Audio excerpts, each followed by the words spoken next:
उनके प्रति दुनिया का नजरिया बदल जाता है। इस सम्मान के साथ नए अवसर भी आते हैं, नई भागीदारियां भी आती हैं और सुरक्षा की भावना भी मजबूत होती है। हमारे भारतीय डायस्पोरा को तो मैं हमेशा भारत का राष्ट्रदूत मानता रहा हूं। सरकार जो भेजती है वो तो राजदूत है, लेकिन आप जो है राष्ट्रदूत है। आप सभी भारत से बाहर मां भारती की बुलंद आवाज है, बुलंद पहचान है।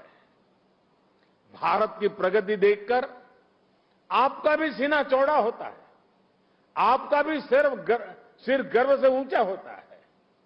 परदेश में रहते हुए आप अपने देश की भी चिंता करते हैं, इसलिए विदेश में रहते हुए भारत की सफलता को आगे बढ़ाने में, भारत की छवि को और मजबूत करने में भी आपकी बहुत बड़ी भूमिका है।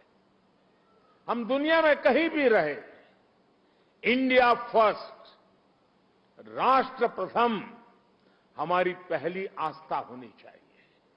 साथियों, हमारे सभी 10 गुरुओं ने राष्ट्र को सबसे ऊपर रखकर भारत को एक सूत्र में पिरोया था। गुरु नानक देव जी ने पूरे राष्ट्र की चेतना को जगाया था, पूरे राष्ट्र को अंधकार से निकालकर प्रकाश की राह दिखाई थी। हमारे गुरुओं ने पूरब से पश्चिम, उत्तर से दक्षिण पूरे भारत की यात्राएं की। हर कहीं पर भी जाइए, उनकी निशानियां हैं, उनकी प्रेरणाएं हैं, उनके लिए आस्था है। पंजाब में गुरुद्वारा हरमंदिर साहिब जी से लेकर उत्तराखंड में गुरुद्वारा हेमकुंड साहिब तक, महाराष्ट्र में गुरुद्वारा हुजूर साहिब से लेकर हिमाचल में गुरुद्वारा पांटा साहिब तक, बिहार में तख्त श्री पटना साहिब से लेकर गुजरात के कच्छ से गुरुद्वारा लखपत सिंह साहिब तक हमारे गुरुओं ने लोगों को प्रेरणा दी, अपनी चरण रथ से इस भूमि को पवित्र किया। इसलिए सिख परंपरा वास्तव में एक भारत श्रेष्ठ भारत की जीवंत परंपरा है।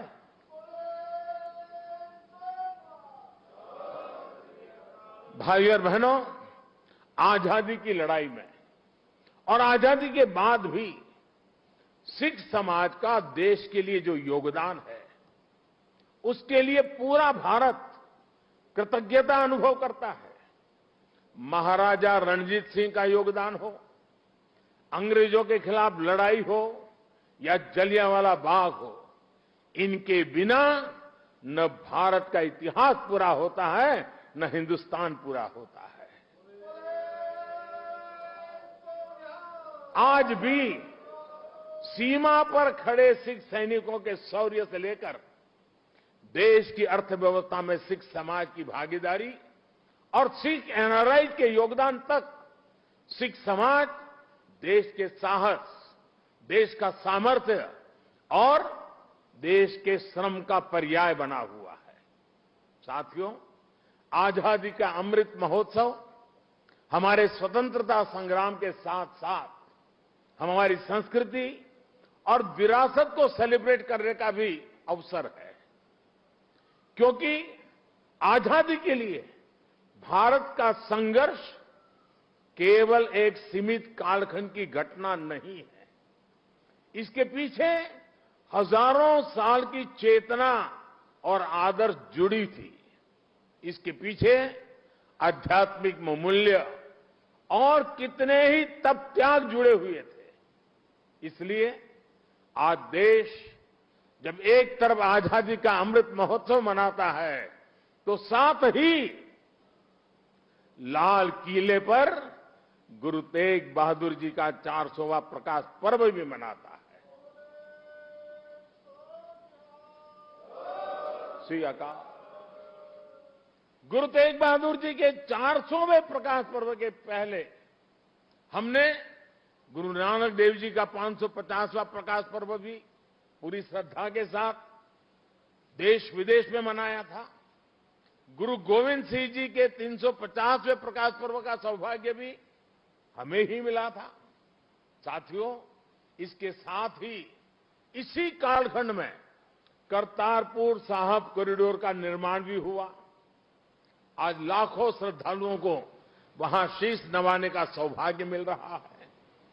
लंगर को टैक्स फ्री करने से लेकर हरमिंदर साहब को एफसीआरए की अनुमति तक, गुरुद्वारों के आसपास स्वच्छता बढ़ाने के लेकर उन्हें बेहतर इंफ्रास्ट्रक्चर से जोड़ने तक देश आज हर संभव प्रयास कर रहा है।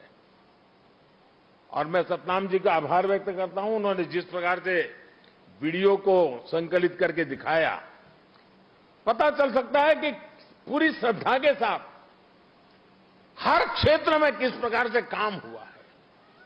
आप लोगों से समय समय पर जो सुझाव मिलते हैं, आज भी काफी सुझाव मेरे पास आपने दिए हैं। मेरा प्रयास रहता है कि उनके आधार पर देश सेवा के रास्ते पर आगे बढ़ता रहे। साथियों, हमारे गुरुओं के जीवन की सबसे बड़ी वो है कर्तव्यों का बोध। आजादी के अमृत काल में देश भी